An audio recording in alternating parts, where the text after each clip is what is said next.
Last week, I made mention that after the first 12 weeks of 2026 had passed, that only 3 of these weeks were positive for the U.S. stock market. No sooner did I make this observation that the markets then did an about-face and began to retrace the decline. Not only did the markets retrace the decline, but they bounced, almost exactly as they did last year after the tariff tussle. I took the time to go back to a newsletter at the end of 2025 and captured the chart showing the entire market action of 2025.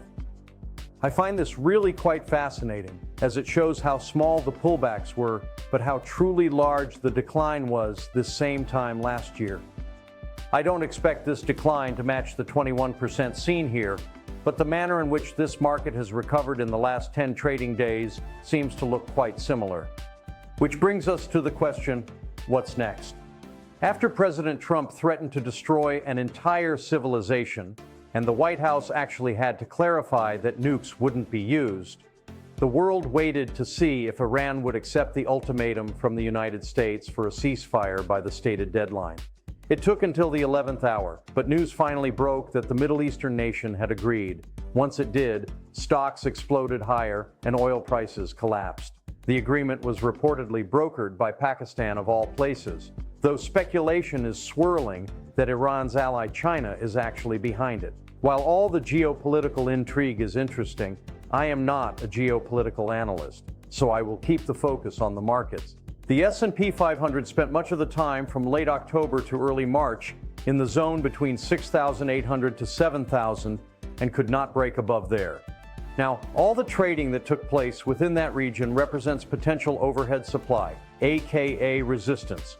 The market has faced similar hurdles before in recent years and blew through the resistance as if it were nothing. After the strong bounce last week, we now sit at a bit of a crossroads. It seems to me that we now need a variety of things to happen to help the market through the congestion that it is now facing. Here I am going to show 2 charts that were presented by SOUT Research last week. The first one is the clear congestion area that now needs to be cleared.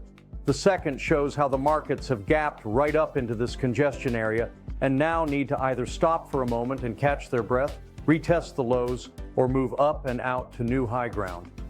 The overhead congestion box chart, the bounce off the lows followed by the gap up higher, which now makes the markets overextended in the very short run. Please take a moment to look at both these as they both present different messages. The impact of the Iran war in just its first month and its knock-on effects on oil prices and global supply chains have already left a sizable imprint on the global economy. Global economic growth has slowed markedly, while inflationary pressures have surged. Recession risk remains low for now, and the recent ceasefire reinforces that view.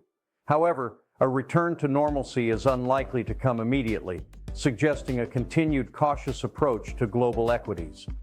The global composite, services and manufacturing, PMI, plunged 2.4 points in March, the largest monthly decline in nearly 4 years, to 51.0, the lowest reading since the tariffs a year ago. While this remains well above the 47.8 threshold historically associated with global recession and the worst equity bear markets, it abruptly ended the year's strong start.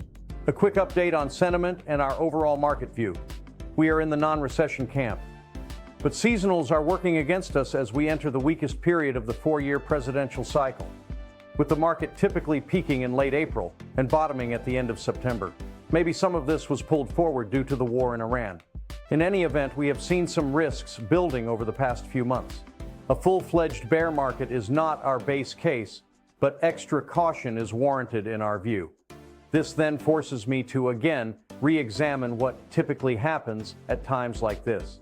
Last week, the VIX closed below 20 after surging and closing above 30 in March. The VIX, beginning a measure of volatility on the downside, clearly illustrates what we've just been through. In our view, this is now the 3rd sign confirming the bottom is in. Of course, we realize the future path of the war is uncertain, but this has been true of all major conflicts. Here is where the VIX sits now. The reason why I bring up this illustration is to show that the market generally performs well after the VIX declines from its highs. With a high level of consistency, this could imply an advance of approximately 9%, which according to Thomas Lee of Fundstrat Direct, could place the S&P 500 above 7,400 at new all-time highs. Coming into this week, as seen in this chart, after a big gap higher in price, U.S. equities were in the very short term a bit frothy. On Monday of this week, equity markets were surprisingly resilient, given the sharp bounce in the price of crude due to a breakdown in the peace talks. According to technician Mark Newton, while a bit higher prices could happen this week, this looks to be an overlapping three-wave bounce that should ultimately fail and lead crude back down to new lows for April. The first area of meaningful resistance lies near $107 to $107.50, but can't rule out $111 before the start of a sell-off, which undercuts $91, the intraday low for continuous WTI crude futures contracts. Ultimately, crude oil looks to have a lengthy slide coming, which in my view signals the start of more meaningful traffic through the Hormuz Strait and possible further de-escalation. Here is his picture of what he is expecting. Should inflation remain tame, other than the effect of oil prices, and should earnings begin to come in stronger than expected, and should the conflict not escalate, the fall in oil prices and the stabilization of non-inflated interest rates could be the backdrop for this post-30 VIX to be the precursor to another market advance. It is really too early to forecast, but the giant financial companies of the U.S. have started earnings season quite positively. And this could be what is needed to make investors less concerned about the Iran conflict and more concerned about missing out on another up move. Many market prognosticators are looking for a four-wave action to feel comfortable putting their green light back on. Instead, they continue to flash their cautionary yellow light. They wanted a decline, then a bounce, then a retest of the lows, and then a resumption of the advance. If this is what everybody is waiting for to put their funds back into the risk markets, chances are the train might just leave the station and leave without them. In the end, the conflict seems to fairly well contained. The negatives of a second year of a presidential term still seem to haunt us, and who could possibly handicap the midterms in November. But at the end of the day, AI is making earnings even stronger. And with the U.S. a net exporter of petroleum-based product, our economy still seems to be charging forward.